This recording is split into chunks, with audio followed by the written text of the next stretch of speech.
Mövsümi xəstəliklərin hələ də aktiv bir vaxtıdır və bu günləri biz hansı bir xəstəliyə düçar olanda mütləq aptekə üz tuturuq, dərman alırıq və yaxud qidalarımıza nəzarət edirik, amma unuduruq ki, bundan əlavə qida əlavəsi var ki, o da paralel dərmanlarla birlikdə, yəni paralel istifadə olunmalıdır və bu haqda bizim qonağımız daha ətraflı danışacaq və mən qonağımızı təqdim edirəm Rövşən Beybudov, həkim, pediatr, TNS şirkətinin rəsmi nümayəndəsi. Rövşən bəy, xoş gəlmişsiniz. Çox sağ olun, xoş gününüzə.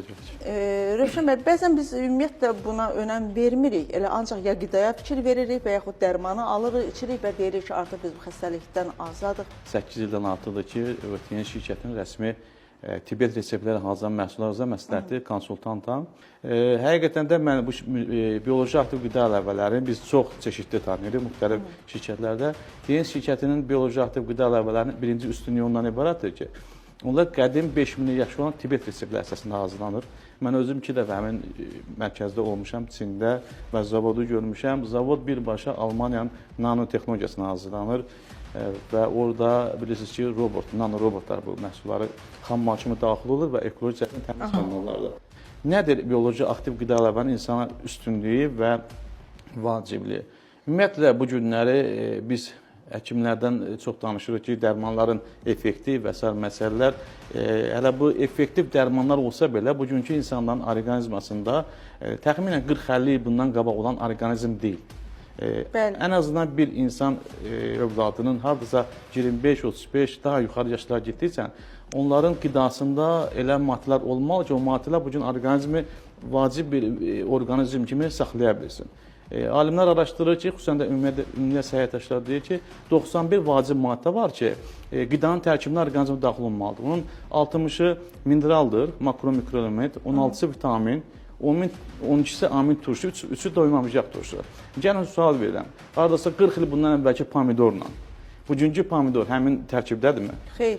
Və hətta adicə biz keçmişdə... Qarpızı götürək. Qarpızı, yemişi, qarğıdalı, hər bir şey. Yoxdur, indi həmin gətir, mən uşaq vaxt gördüyüm, indi tapa bilmirəm. Ona görə artıq Amerikanın senatları artıq fikirləşirlər ki, torpaqda olan güc əvvəlki güc deyil.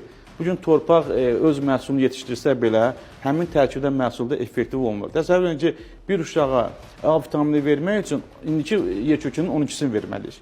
Əgər 12 uşaq yerkökü yesə, ona avtomatik onun sarılığı başlayacaq, rəngi sarılacaq, dərisi sarılacaq. Bəli. Və yaxud da uşağa kalsium vermək üçün gərək biz ona 2 litr yarım süd verək ki, hətta o hər orijinal süd olsa belə, onda uşağın kalsium tələbatı ödənilə bilər. Və statistika göstərir ki, bir insanın sutkalı kalsium tələbatı normalda adi adam üçün 800 mg olmalıdır. Uşaqlar üçün 1500, hamilə qadınlar üçün 1500, qocalar üçün hardasa 1000 mg sutkalı tələbat olmalıdır. Bu gün həmin qidalarda o keyfiyyət olmadığı üçün artıq bizə məlum olur ki, bioloji aktiv əlavə uşaqlara da, böyüklərə də, qocalara da, yaş hamıya lazımdır. Xüsusilə də son vaxtlar mən çıxışlarımda bildirirəm ki, bugün Azərbaycan xanımları 4 vacib orqanını bu vərdiyi kəsəbdən itirirlər. Əvvəllər öd kisəsini, sonra qalxana məzər vəzini, zob xəstəliyi deyək, düyünlər əməliyyatı, uşaqlıq orqanlarını və süd vəzlərini. Nədir bunun səbəbi? Orqanizmdə bugünün kalsiumu olmamasıdır. Və alimlər araşdırır ki, 200 xəstəliyin əmələ gəlməsinə səbəb orqanizmin özündən, yəni hüceyrənin çalışması üçün və skeletin, onurğanın bərpası üçün, tamamlanması üçün orqanizmə kalsium lazımdır. Bu kalsium yoxdur artıq. Çünki nə heyvanın südlərində var, nə ağartı məhsulda var, hətta bugünkü bitkilərdə, kələmdə, brokeridə o tərkibdə kalsium yoxdur ki, biz orqanizmamızı ən böyük yanacağımız olan, bizim ehtiyacımız olan kalsiumdan təmin edir. Ona görə də bioloji aktiv əlavə bugünün vacib məsələsidir. Avropa ölkələrində, qərb ölkələrində, hətta bizim yaxın Türkiyədə qida sektoru üzrə çox çalışanlar var, bu üzrə mütəxəssislər var və hamı da birbaşa deyir ki, gəlin sağlamlığımızı düzgün, sağlam qidalarla tapaq. Biz TNS şirkəti olaraq həftədə bir dəfə böyük bir aksiya keçiririk, ailələr üçün bir sağlamlıq günü. Artıq insanlarda bioloji aktiv qida əlavə ehtiyac artıb, özləri müraciət edirlər. Amma hardasa 8 il öncə mən insana deyirəm ki, bu sizə vacibdir. O zaman insanlar biraz gülürdülər, mənə deyirlər ki, belə şey ola bilməz. Hər tərəfdə bunu deyirlər, həkimlər də deyir, nutrisiologlar deyir, biz diyetolog deyir ki, yoxdur o qida. Ona görə də ən yaxşı bioloji aktiv qida əlavəmizi seçməliyik. Mən bu seçimi TNS şirkəti ilə etdim, ona görə ki, həqiqətən də 5000 resepti olan məhsuldur. mən bu şirkətdə işə başlayanda hərbidən təzə ayrılmışdım. Evdəki qızım, yəni 3-cü övladım, mən qız övladıdır. Onun anasının kalsium çatışmamazlığı hesabına uşaqda kalsiumsuzluq var idi və uşaq böyüdükcə onun ayaqlarının əyri olduğunu mən görürdüm. Özüm də pediatr.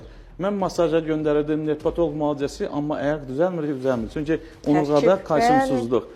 Mən təsadüf nəticəsində bu tədbirlərin birində olanda orada uşaqlar üçün iyonlaşmış kalsiumu gördüm. Və soruşdum ki, bu kalsiumun aptekdəki kalsiumdan nə fərqi var? Mən aptekdən D vitamini alıram, kalsium alıram, K vitamini alıram, A vitamini verirəm. Niyə uşağımda müsbət dəyişiklik yoxdur? Hətta masaj elətirəm. Məlum oldu ki, kalsiumlar müxtəlif çeşidli olur. Amma TNS korporasiyasının kalsiumu və qeyd edim ki, dünyada ilk dəfə 2020-ci ildə dünya karolu adı aldı. Amin turşu tərkibində vitamin C, A, C, B, bütün vitamin qrupu və mikroelementi olan kompleks kalsiumdur. Və eyni zamanda iyon şəkillidir. Nədir iyon şəkilli? Qana birbaşa 98% sorulacaq. Maraqlısı odur ki, bu sorulmuş vitamin, yəni kalsiumlu maddələr birbaşa gedib onurğanın özündə toparlanır və hüceyrələrin də əskikliyini, defisilini düzəldərək orqanizm vahid bir sistem kimi işlədir. Və gələcəkdə belə uşaqlar yaxşı ana, yaxşı ata ola biləcəklər. Çünki keysəriyyə əməliyyatına gedən bugün uşaqlar niyə görə gedirlər? Çünki anaların kalsium çatışmır, çanaq darlığı və məcburiyyətən ana gedir keysəriyyə əməliyyatına. Və bizim TNS korporasiyası bugün dövlət səviyyəsində Ədliyyə və Səhiyyə Nazirliyinin qeyddən keçərək, eyni zamanda qida təchizatlarını keçərək məqsəd birdir. Sponsorlar APP-ya, Psixologiya Mərkəzi, Min Bərəkət, Halal Neymət. Sponsorlar APP-ya, Psixologiya Mərkəzi, Min Bərəkət, Halal Neymət. Çünki keysəriyyə əməliyyatına gedən bugün uşaqlar niyə görə gedirlər? Çünki anaların kalsium çatışmır, çanaq darlığı və məcburiyyətən ana gedir keysəriyyə əməliyyatına. Və bizim TNS korporasiyası bugün dövlət səviyyəsində Ədliyyə və Səhiyyə Nazirliyinin qeyddən keçərək, eyni zamanda qida təchizatlarını keçərək məqsəd birdir. Xalqımıza deyirik, gəlin sağlamlığı bizimlə tapın. Həqiqətən də qidalarla sağlam olmaq mümkündür. Necə Tibetlilər 300 il, 280 il yaşaya bilirsə, bizim xalqımız da 120-140 il yaşamaq gücündədir. Sadəcə olaraq qidalanma, düzgün yuxu rejimi, hiperaktivliyin artması, yəni hərəkətliyin artması və əsas məsələ mənim son valla çıxışlarımda deyirəm ki, orqanizmdə enerji balansını qorub saxlanması. Yəni burada da mütləq lazımdır ki, kainatdan gələn, xarici mühitdən gələn enerjinin orqanizmdə mikrosirkulyasiyası və orqanizmdə gedən proseslər zamanı ayrılan enerjinin orqanizmdə xaric olması düzələrsə, insanlar sağlam və uzun ömürlü ola bilərlər. Mən onu həmişə vurğulayıram ki, insan ömrü ümumiyyətlə özü-özünə yazır. Bu günləri genetik saç tökülmə varsa və övladında da varsa onu qəbul etmirəm. Demək ki, sənin valideyndə hansısa bir element çatmır. Kalsium çatmır ki, səndə də o çatmır. Bu gün elə yanaşılır. Yəni gedirlər saç əkdirirlər və yaxud gedib nəsə elətdirirlər, amma kökü axtarmırlar. Hardan, yəni qaynaqlanır. Bəli, siz çox doğru vurğuladınız ki, yəni kalsium bu gün kim deyib kalsium yoxlayan? Həqiqətən təəssüflər olsun. Xanım, siz kalsium məsələsinə biz toxundunuz. Çünki bizim mərkəzimiz birbaşa dünyada kalsium karolu adını alıb və dünyanın 124 ölkəsində 100 milyonla ailələr bizim məhsulun istifadəsi. Kalsium və o çeşiddə digər məhsullar. Ümumiyyətlə bizim Təbabət Tibet sağlamlıq konsepsiyasına əsaslanır. Nə deməkdir konsepsiya? Yəni biz bir insanı müəyyən yaşdan sonra, ta ki 30 yaşından sonra insanlarda bağırsaqlarda şilaqlanma gedir, dərmanların təsirindən toksiki təsirlər alırlar, qan da qatılaşmadır, ürəkdə problem olur, qaraciyər tıxanıqlıq olur və yağlanmalar gedir. Sual olunur, belə bir orqanizm eyni zamanda harmoniya pozulub, emosionallıq pozulub, psixoloji durumu pisdir, funksional pozulmalar var.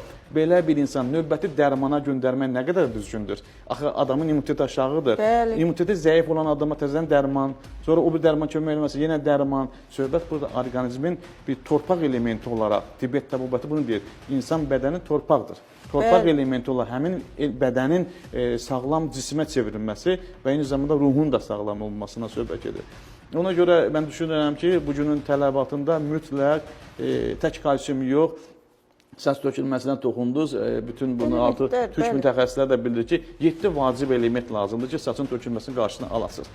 Əgər siz yataqdan duranda, yastığınızda artıq saçlar varsa, bu sizin artıq sinir psixoloji durumunuzun, boyun fəqrənizin osteoxondrozunun, kəllə sümüklərinin, onurğa sümüklərinin artıq onlarda kalsium defisiti yaranması, minerallar çatışmaması. Bəli, kalsiumla yanaşı orqanizmə maqnezium lazımdır. Maqnezium yoxsa o beyin sağlam